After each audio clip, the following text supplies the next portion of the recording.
원장님 반갑습니다. 네, 반갑습니다. 원장님 오늘 드릴 질문은 중년의 나이에 접어들면서 네. 많이들 기억력이 깜빡깜빡한다는 말씀들을 많이 하시는데요. 뇌과학적인 측면에서 정상인 것인지 답변 부탁드리도록 하겠습니다. 네, 노인이 되어서도 높은 인지 기능을 유지하시는 어르신들이 많습니다. 나이가 100세에 가까우신데도 젊은 시절에 뇌의 고유 리듬 수준을 그대로 잘 유지하시는 분들이 있으신데요. 이런 분들의 뇌의 특징은 노화에 대해서 대응하는 전략이 틀려요. 이런 분들은 인지신경망을 가소적으로 재조직화해서 활용하시는 분들입니다. 5, 60대에 추론이나 기억이나 속도를 높이는 그러한 인지 개선 훈련을 하게 되면요. 일단은 그 상태에서 하지 않은 그룹보다 어느 정도 성취를 한 상태에서는 그 효과가 10년 이상 잘 유지된다고 보고되고 있습니다. 배움을 멈추지 않고 새로운 것을 학습하고 계속 이렇게 노력을 함으로써 기품 있는 노화 또는 기품 있는 뇌를 형성할 수가 있게 됩니다. 신경망을 재조직화한다는 내용이 잘 이해가 가지 않는데요. 구체적으로 설명 부탁드리겠습니다. 예를 들면 인지 처리를 하는 태스크, 과제를 수행할 때 우리가 젊을 때는 복잡한 인지 처리를 해야 될 때 좌뇌의 어떤 부분들이 활성화돼서 사용이 되었다면 나이가 들게 되면 신경망의 연결 고리들, 커넥션이 아무래도 소멸되고 끊어지는 부분들이 생기게 됩니다. 젊을 때 그 영역만으로는 그러한 복잡한 인지 기능을 처리하기가 어려워지죠. 그러다 보니까 점점 더 많은 신경세포들이 동원되어야 비로소 정상적으로 그 기능을 처리하게 되는데요. 노인이 되어서도 높은 인지 기능을 가지신 분들은 노력해서 좌뇌에만 있는 게 아니고 우뇌 쪽에 예비능이 개발이 됩니다.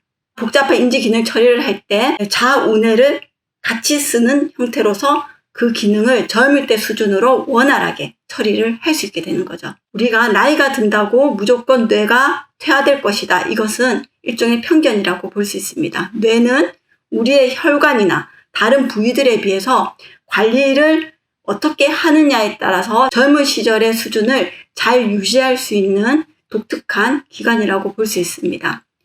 특히 50대에 이러한 인지 개선 훈련을 하게 되면 더 효과가 좋습니다.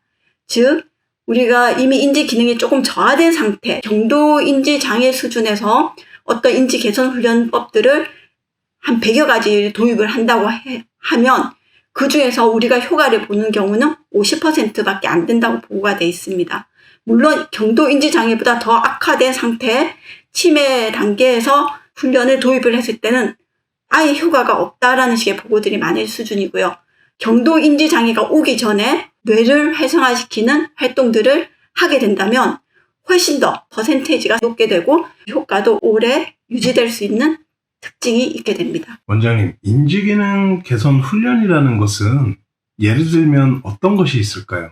네, 보통 논문에서 보고되고 확인되고 있는 대표적인 훈련들은 추론을 하는 훈련 또는 기억을 하는 훈련, 속도를 빨리 하는 훈련들이 대표적인데요.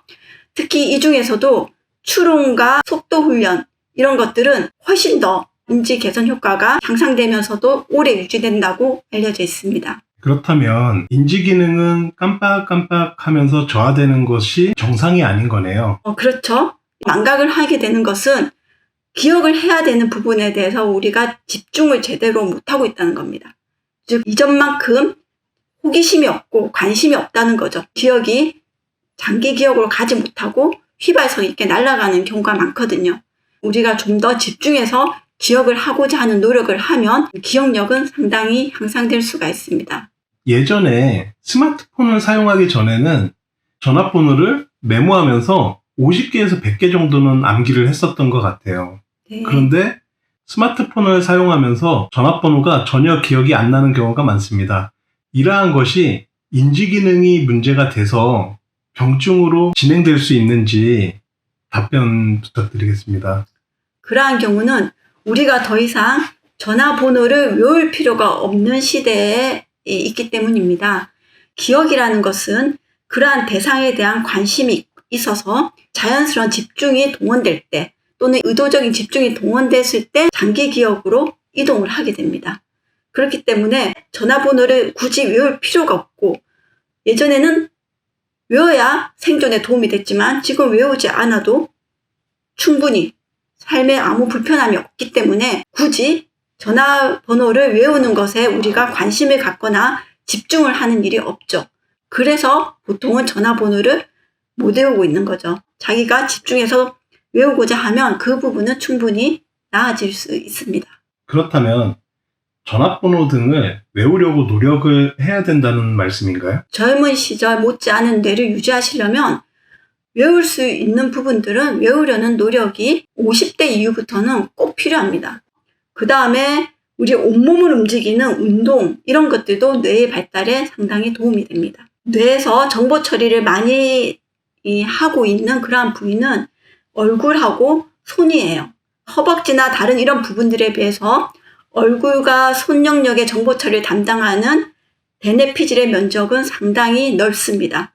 따라서 우리가 이런 대뇌피질의 연결망을 좀 더 효율적으로 강화시키기 위해서는 정교하게 손동작을 하는 활동들 또는 운동들을 하면 좀 더 효율적이기도 하겠죠. 네, 기억력과 관련된 인터뷰 상세한 설명 감사합니다. 네, 감사합니다.